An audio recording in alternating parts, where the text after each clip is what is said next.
Good morning friends. मैं हूं ज्योतिर्मय और आप देख रहे हैं मेरा channel how to win election in India.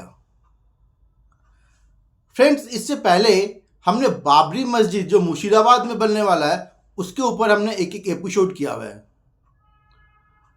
उसको उम्मीद करता हूं आप लोगों ने सबने देखा हो।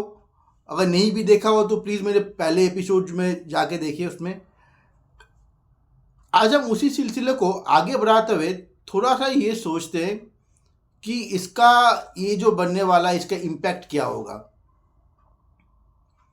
जो बाबरी मस्जिद का शिलान्यास कर रहे हैं हुमायूं कबीर, जो कि रूलिंग पार्टी तृणमूल कांग्रेस के एमएलए वो कर रहे हैं, पर वो सोच रहे हैं कि उनका कहना है कि वो ममता बनर्जी को हटा देंगे, उनको कोई दिक्कत नहीं अगर बीजेपी आए, जैसे वो कमेंट्स में बता रहे हैं।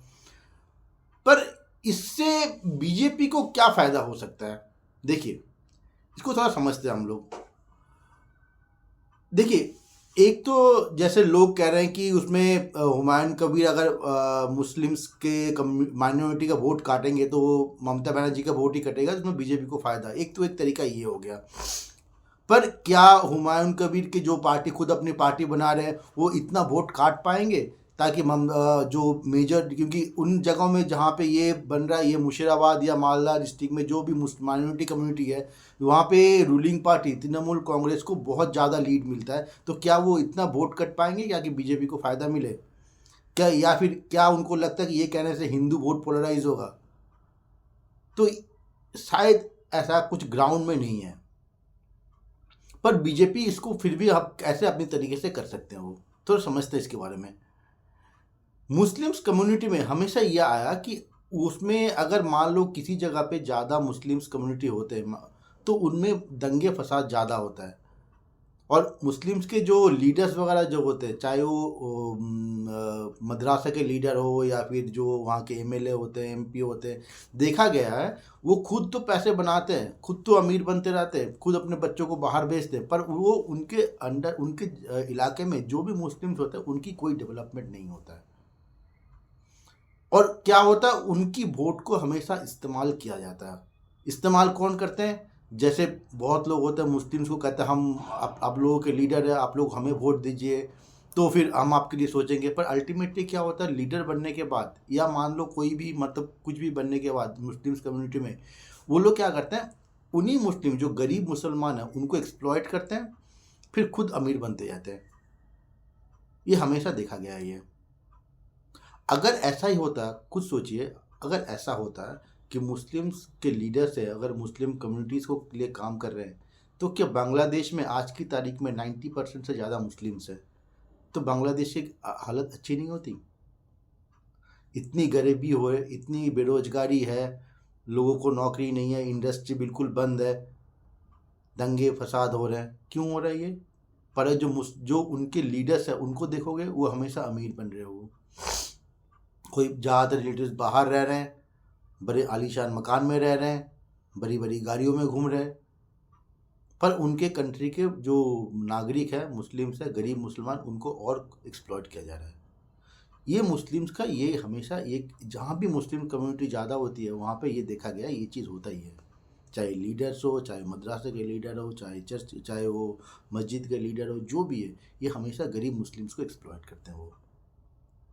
पर ये अगर ये नैरेटिव अगर बीजेपी मुस्लिम्स को समझा सके कि देखिए, अगर बीजेपी रहे या फिर कोई और पार्टी रहे, या तृणमूल कांग्रेस हो, कुछ भी हो, तो क्या है कि बीजेपी को ये बेनिफिट मिल सकता है।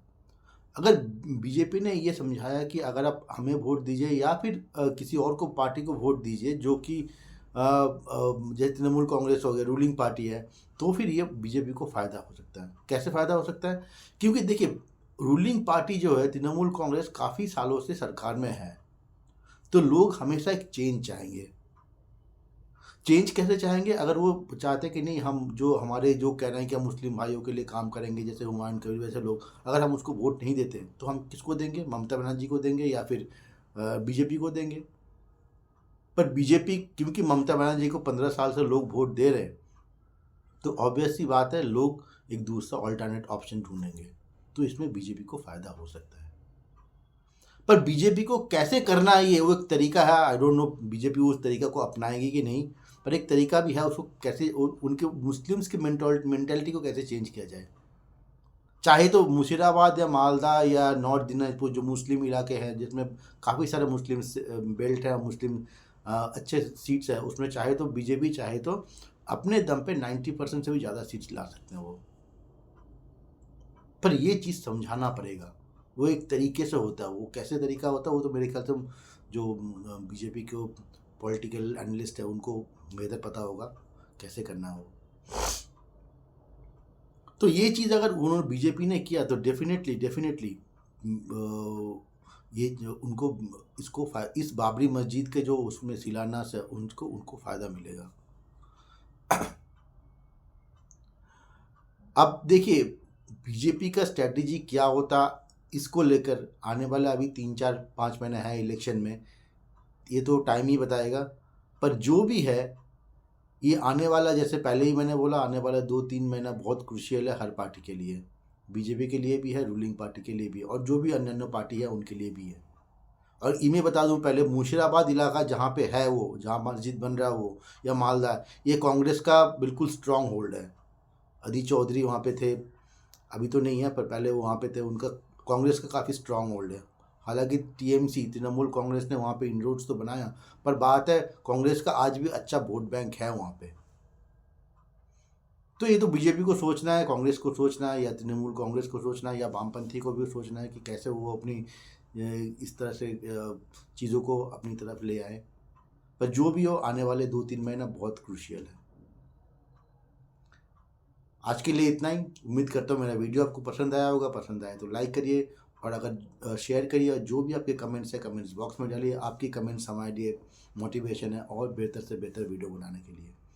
आज के लिए इतना ही। Thank you for watching. Thank you.